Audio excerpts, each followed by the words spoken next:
Hello and welcome to another episode of 10 Steps from Idea to Move In.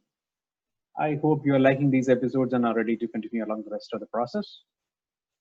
You would recall that as of now, we have covered step number one, that is getting your finances right. In this episode, we will tackle step number two, that deals with securing your mortgage pre-approval, organizing your down payment, and gathering documents required by the lender. Step three, that deals with selection of realtor and going house hunting. So let's get started with step number two. Securing a mortgage pre-approval focuses on the paperwork to prepare before you go house hunting. Getting a pre-approval is important as it establishes a clear threshold around what mortgage you qualify for, and therefore the maximum value of the property that you can purchase. It also is usually valid for around 120 days, depending on the lender. That means you get a hold on the mortgage rate and other terms for that period.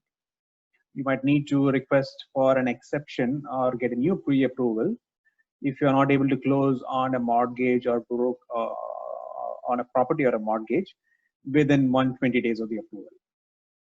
A pre-approval also gives you the confidence to shop around for the property and place an offer when you happen to like one. It can also be a good negotiating tool depending on the situation if you're in a sort of bidding situation.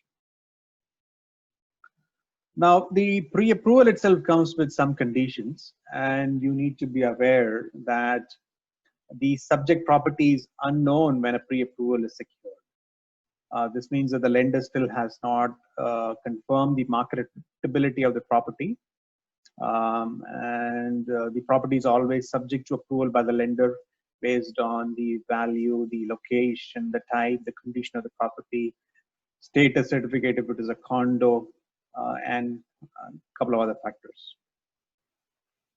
The lender also looks for satisfactory evidence to prove income. It could be on the basis of an employment letter, a pay stub, alimony agreements, support agreements, tax returns, etc. As far as the down payment is considered, you need to show the proof of the funds, and you need to show a 90-day history of the funds. As far as closing costs is considered, you need to show up to 1.5% of the purchase price.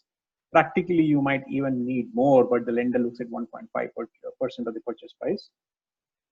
You need to show that the monthly payments are being made in full to any other debts that you might carry, like the fee of credit card debts, or make sure that your credit scores are not changing drastically.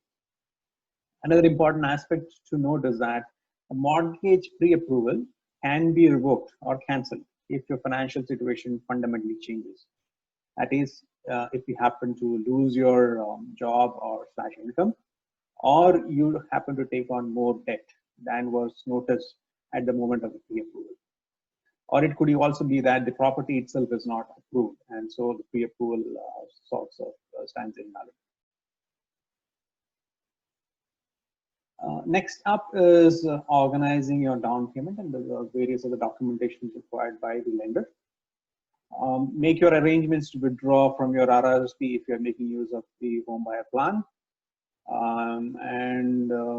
Make arrangements to withdraw from your savings and investment account like PFSA, GIC, equity, etc. if you plan to use those. Collect documents that the mortgage agent would ask for.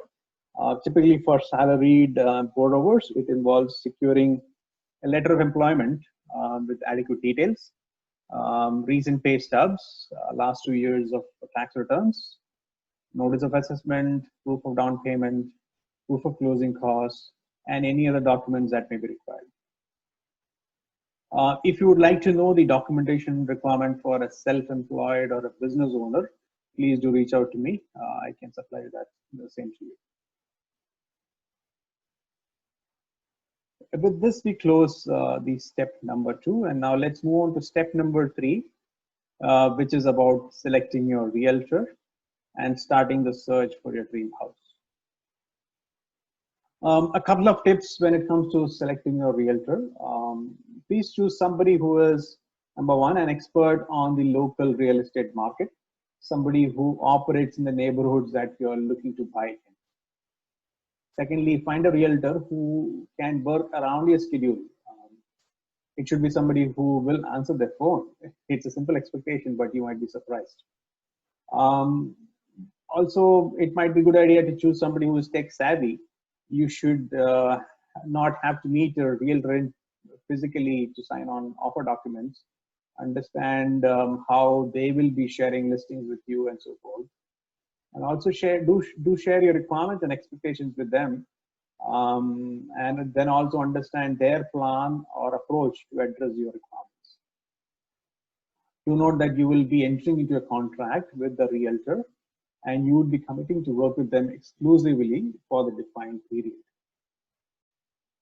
Once you have selected the realtor, the next logical step is then to keep reviewing the listings with your realtor, shortlist a few that you're interested in exploring further, and inspect them.